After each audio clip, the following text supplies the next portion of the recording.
안녕하세요. 구약스타디입니다. 오늘 영상은 생명의 속전과 물두멍에 관한 내용입니다.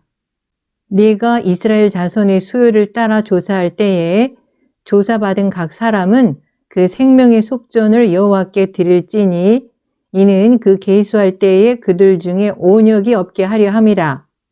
성경 본문은 이스라엘의 인구 조사가 왜 전염병을 일으킬 수 있는지 그 이유를 말하고 있지 않습니다. 생명의 속전으로 번역된 히브리어 코페르는 생명의 값 또는 몸값을 의미하는 단어인데 본문에서는 전염병을 피하기 위해 지불하는 금전을 의미하고 있습니다.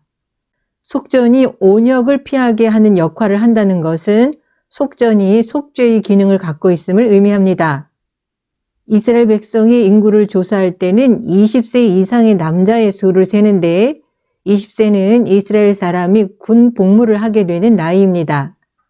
계수 중에 드는 모든 자, 곧 20세 이상 된 남자는 성소의 세겔로 반세겔을 여호와께 드려야 합니다. 세겔은 동전이 아니라 금과 은의 무게의 단위입니다. 출애굽기 38장 25절에 의하면 인구 조사할 때 야훼께 드린 반세겔은 은 반세겔이었습니다. 고대 세계에서 인구 조사는 전쟁을 준비하거나 세금을 부과하기 위해 실시했습니다. 성서에 기록된 인구 조사는 보통 군복무와 전쟁과 관련이 있습니다. 그런데 이스라엘은 야훼께서 선지자를 통해 명령하신 거룩한 전쟁을 통해서 약속의 땅을 정복하고 지키는 것 외에 이스라엘이 전쟁을 할 권리가 없습니다. 민수기에 기록된 두 번의 인구 조사는 제사장 나라를 이루기 위한 목적을 갖고 있습니다. 가장 중요한 요소는 두 번 다 하나님의 명령에 의해서 실시되었다는 점입니다. 그리고 가나안 땅 정복과 제사 제도, 가나안 땅 분배라는 세 가지 목적을 위해서 실시되었습니다. 따라서 하나님의 명령 없이 인구 조사를 하는 것은 하나님의 주권을 침해하는 행위가 됩니다. 왜냐하면 하나님은 인구 조사를 통해 하나님의 권위를 행사하시고 이스라엘에 대한 하나님의 소유권을 보여주고 계시기 때문입니다.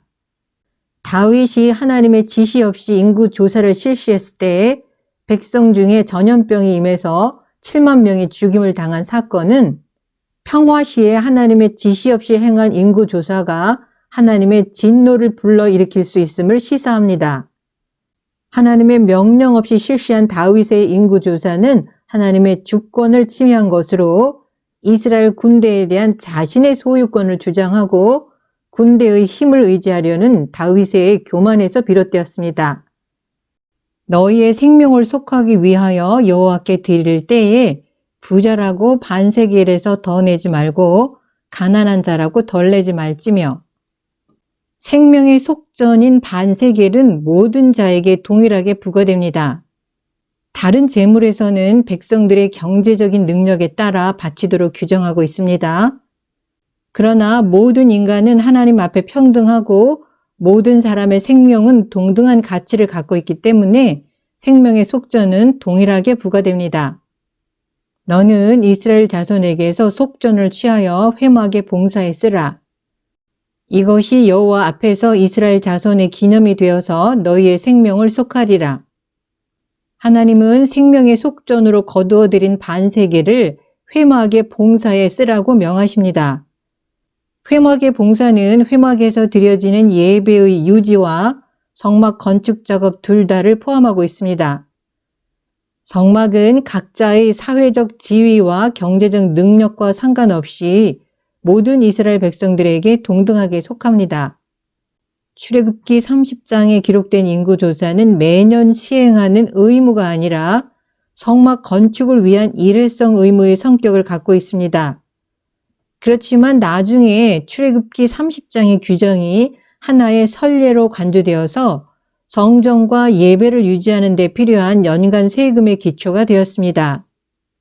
제2성전 시대의 유대인들은 그들이 흩어져 살고 있던 땅에서 매년 반세겔씩 바쳤습니다. 또한 마태복음 17장 24절에는 반세겔을 받는 자들이 예수님에게도 반세겔을 요구한 사건이 기록되어 있습니다. 결과적으로 인구 조사를 행할 때 받은 반세겔은 두 가지 목적을 갖습니다.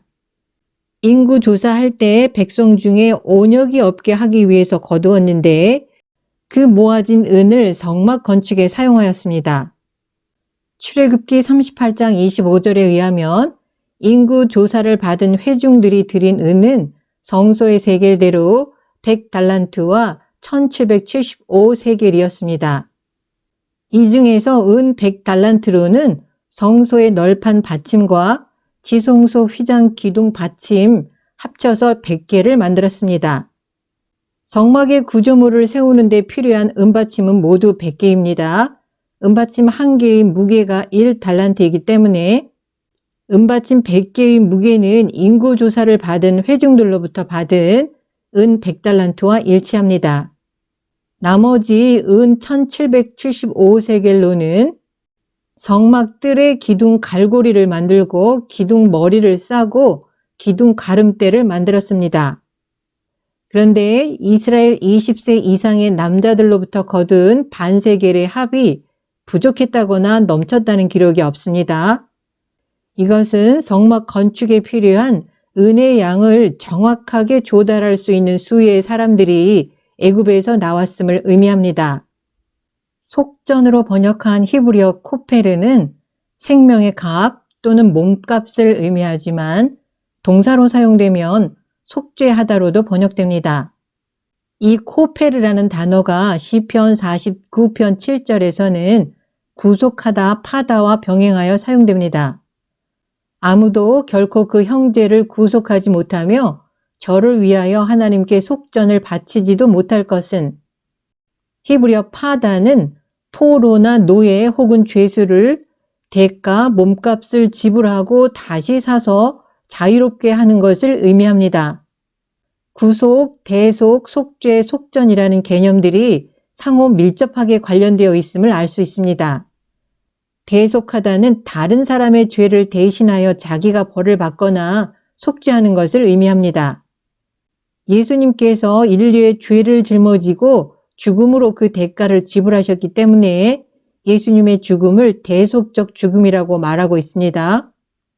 또한 인류의 죄에 대한 대가를 예수님이 지불하시고 인류를 죄에서 자유롭게 하셨기 때문에 예수님이 우리를 구속하였다고 말하는 것입니다. 출애굽기 30장 본문에서 속전은 인구조사와 전염병, 성막 봉사와 관련되어 언급되고 있지만 사용된 용어들은 애굽에서 이스라엘 백성의 구속을 연상시키고 있습니다. 출애굽기 30장 12절에서 온역으로 번역한 히브리어 네게포와 동일한 단어가 출애굽기 12장 13절에도 사용되었습니다. 내가 피를 볼 때에 너희를 넘어가리니 재앙이 너희에게 내려 멸하지 아니하리라. 출애굽기 12장 13절에서 재앙으로 번역한 히브리어가 네게프입니다.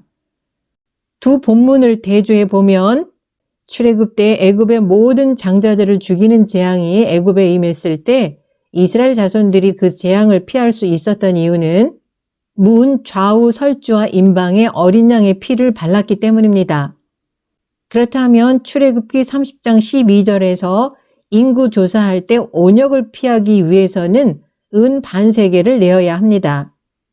어린 양의 피와 은 반세겔이 생명을 대속하는 동일한 역할을 하는 것을 알 수 있습니다. 출애굽기 25장에서는 성막 건축에 필요한 자재와 재료들은 이스라엘 백성들이 즐거운 마음으로 내는 자원 예물을 받으라고 지시하셨습니다. 그런데 성막에 필요한 은만큼은 생명의 속전으로 거둔 은 반세겔을 사용하라고 말씀하십니다. 생명의 속전은 자원하는 예물이 아니라 반드시 드려야 하는 것입니다. 또한 애굽의 종살이에서 구속된 사람들만이 이스라엘 자손의 인구 조사에 계수될 수 있습니다. 계속해서 나타나는 주제는 하나님과 이스라엘의 관계가 대속의 값을 지불하는 구속을 기반으로 하고 있다는 것입니다. 하나님은 이스라엘 자손이 이미 하나님에 의해서 지불된 대속의 값으로 인해서 하나님과의 관계를 맺고 있다는 사실을 이스라엘 백성이 항상 기억하기를 원하시고 있습니다. 너는 이스라엘 자손에게서 속전을 취하여 회막에 봉사에 쓰라. 이것이 여호와 앞에서 이스라엘 자손의 기념이 되어서 너희 생명을 속하리라. 생명의 속전으로 드린 은 반세겔로 만든 성막의 널판과 지성소의 휘장 기둥의 은받침과 성막 뜰의 기둥 갈고리와 기둥 가름대가 기념물이 되어서 애굽에서의 구원을 기억하게 하고 나아가 하나님의 약속의 성취, 미래의 축복과 관련한 사실을 계속해서 상기시켜 주었을 것입니다. 출애굽 때 문설주와 인방에 바른 어린 양의 피가 예수 그리스도의 사역을 상징하듯이 생명의 속전으로 드린 은 반세겔에서도 자신의 생명으로 값을 지불하시고 우리를 구속하신 예수 그리스도의 사역의 그림자를 보게 됩니다. 이것은 베드로전서 1장 18절 19절의 말씀에서 찾아볼 수 있습니다.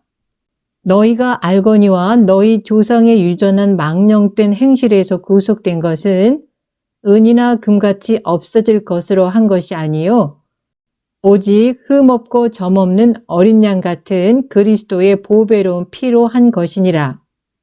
노수로 물두멍을 만들고 그것을 회막과 제단 사이에 두어야 합니다. 그들이 회막에 들어갈 때에 물로 씻어 죽기를 면할 것이요 단에 가까이 가서 그 직분을 행하여 화제를 여호와 앞에 살을 때에도 그리할지니라. 물두멍은 제사장들이 손과 발을 씻는 용도로 사용됩니다.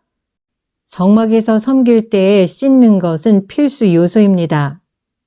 20절 본문에서는 외적인 정결함이 제의적인 정결함의 일부로 여겨지고 있습니다. 이 정결함이 없이는 위임받은 제사장이라고 할지라도 하나님께 가까이 나아갈 수 없습니다. 만일 씻는 것을 소홀히 하면 제사장의 봉사를 무효로 만듭니다. 하나님이 정하신 규정으로부터 벗어나는 모든 행동은 제사장을 공인되지 않은 사람의 범주에 놓이게 하여 결과적으로 그의 봉사는 인정되지 않고 거룩한 회막의 침입자로 간주되어서 죽게 됩니다. 제사장은 매일 아침과 저녁에 놋제단에서 상번제를 드려야 했습니다. 또한 매일 아침 저녁에 등잔대의 등불을 관리하고 그때에 분향단에 향을 피워 드려야 했습니다. 그 외에도 율법에 규정된 제사장의 직무를 행하기 위해서 회막에 들어갈 때마다 제단에 가까이 갈 때마다 물두멍에서 손과 발을 씻어야 했습니다. 손과 발은 일상생활을 통하여 특히 오염되기 쉬운 부분입니다. 그러나 상징적인 의미에서 제사장들은 위임식 때 온 몸을 물에 담그는 정화의식을 거쳤기 때문에 그 이후에 회막에서 섬길 때마다 손과 발만을 씻었다는 것은 육체적인 청결뿐만 아니라 제의적인 의미에서 정결함이라는 상징성을 갖습니다. 구약의 제사장들이 물두멍을 사용하여 씻지 않는다면 제사장의 직무를 수행하는 것이 허락되지 않을 뿐만 아니라 만약 씻지 않고 회막과 제단에 가까이 했다면 죽게 됩니다. 이러한 사실들은 오늘날 그리스도인들에게 영적 원리를 보여주고 있습니다. 그리스도인은 예수 그리스도께서 우리를 위해서 행하신 사역으로 인해 하나님 앞에 단번에 영원히 의롭게 되었습니다. 그렇지만 그리스도인이 세상에서 살아가면서 죄와 허물로 오염되었을 때에 죄를 자백함으로써 깨끗함을 받지 않는다면 제사장으로서의 능력을 상실하게 됩니다. 오늘날의 그리스도인들은 구약의 제사장처럼 죽지는 않겠지만 사실상 우리의 기도는 하나님께 연락되지 않을 것이며 하나님과 우리의 교제가 깨어지고 다른 사람들을 섬기는 제사장으로서의 우리는 쓸모없게 될 것입니다. 물두멍은 그리스도로 인해서 성도들이 지속적으로 정결해지는 모습을 보여줍니다. 만일 우리가 우리 죄를 자백하면 저는 미쁘시고 의로우사 우리 죄를 사하시며 모든 불의에서 우리를 깨끗게 하실 것이요. 물두멍에서 정결하게 된 이후에야 분향단에서 향을 살라 바치는 분향 제사를 드릴 수 있다는 것은 죄에서 깨끗하게 하심을 받은 후에라야 우리의 기도가 하나님께 상달되는 것을 보여줍니다. 출애굽기 29장에 기록된 것처럼 제사장들은 위임식 첫 번째 의식에서 몸 전체를 물에 담그는 정화 의식을 거쳐야 합니다. 이 의식은 제사장 위임식을 위해 한 번만 행해지고 그 이후에는 회막에서 섬길 때마다 손과 발을 씻으라는 지시를 받습니다. 제사장 위임식 때 행하는 첫 번째 씻음은 그리스도인의 세례의식, 영적으로는 중생을 상징합니다. 우리를 구원하시되 우리의 행한 바 의로운 행위로 말미암지 아니하고 오직 그의 긍휼하심을 쫓아 중생의 씻음과 성령의 새롭게 하심으로 하셨나니 중생은 오직 예수님의 행하신 사역에 기초한 성령의 역사로 발생하며 한 번 있는 일로서 영원한 효력을 가집니다. 회막에서 섬길 때마다 손과 발을 씻는 두 번째 씻음은 죄를 자백함으로써 지속적인 정결을 의미합니다. 이것은 요한복음 13장 10절에 잘 드러나 있습니다. 예수께서 가라사대 이미 목욕한 자는 발밖에 씻을 필요가 없느니라. 온 몸이 깨끗하니라. 노수로 만든 번제단이 그리스도의 대속적인 죽음으로 인해 우리가 하나님 앞에서 의롭다 하심을 받은 것에 대해 말한다면 물두멍은 우리가 하나님 앞에 나아갈 때마다 거룩하신 하나님과의 교제에 적합하도록 죄를 자백함으로써 깨끗하게 하심을 받아야 하는 것을 상징하고 있습니다. 오늘 영상은 여기서 마치겠습니다. 시청해 주셔서 감사합니다.